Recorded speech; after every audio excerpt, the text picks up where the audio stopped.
The TPP inches forward.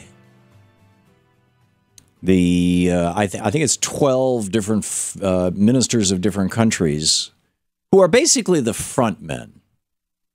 Right? They're not actually negotiating this stuff. For 8 years, they have been corporations, transnational corporations around the world have been negotiating a new trade scheme.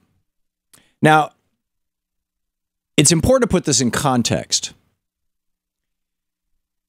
We had trade regulation in the United States from the first day of our Constitution because the Constitution specifically allows the federal government to insert itself into any commercial activity between and among the various states or entities in the various states. So we have sort of a national trade law, and our federal government has sovereignty. And individual states can't, well, for example, in the 60s, lunch counters down in Georgia and Alabama could not refuse to serve black people because Lyndon Johnson said, Robert Kennedy actually said before Lyndon Johnson, in fact, and this was during the Kennedy administration, this was 62, 63, because the ketchup being used at those lunch counters, and it was just one of many, ketchup, pickle relish, mustard, whatever, but the ketchup was specifically the thing they pointed to, was manufactured in Pennsylvania by Heinz.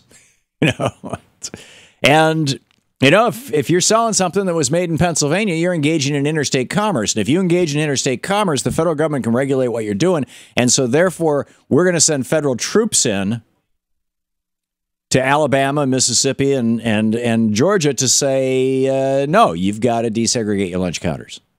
Actually, I'm not sure it was the federal. I think the federal troops came in on the school thing, but you get the point. So now what these multinational corporations are trying to do, and this is principally being pushed by the pharmaceutical industry, the telco industry, the international food industry, to the extent that you could call a chemical company like Monsanto a food company. The people who are pushing this, they're trying to say, let's set up a government. The TPP, just like NAFTA and just like the WTO, will be a government. The only voting members are corporations, and maybe one vote for each country. And this government that we're creating is going to set a new set of rules and an enforcement mechanism to enforce those rules and punish the malefactors.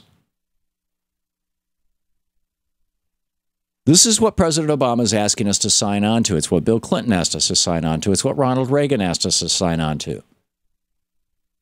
It's what Richard Nixon asked us to sign on to.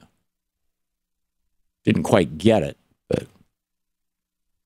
And it's a very simple, straightforward thing. Who's going to control trade? Who's going to control U.S. trade policy? Who's going to write the laws of the game of business? Is it going to be the United States, or is it going to be a group of transnational corporations who are writing the laws? Well, since NAFTA and the WTO in 96, I think it was, we have turned over the right to write our laws. Because, when you sign a treaty, that treaty becomes constitutionally part of the law of the land. Although this isn't being sold as a treaty. They're calling it a so-called trade agreement. So it doesn't have to have Senate approval. But it has the enforcement mechanisms of a treaty, which tells me this is a treaty. And it should require 2/3 of the Senate to approve it. But they know that there's no way 2/3 of the senators would approve it. Here's what Bernie Sanders had to say about it. He said, Wall Street and the other big corporations have won again. It's time for the rest of us to stop letting multinational corporations rig the system and pad their profits at our expense. Sanders said the agreement follows other trade deals with, quote, Mexico, China, and other low-wage countries that have cost millions of jobs and shuttered tens of thousands of factories across the United States. In the Senate, Bernie said, I will do all I can to defeat this agreement. We need trade policies that benefit American workers and American consumers, not just the CEOs of large multinational corporations. Amen.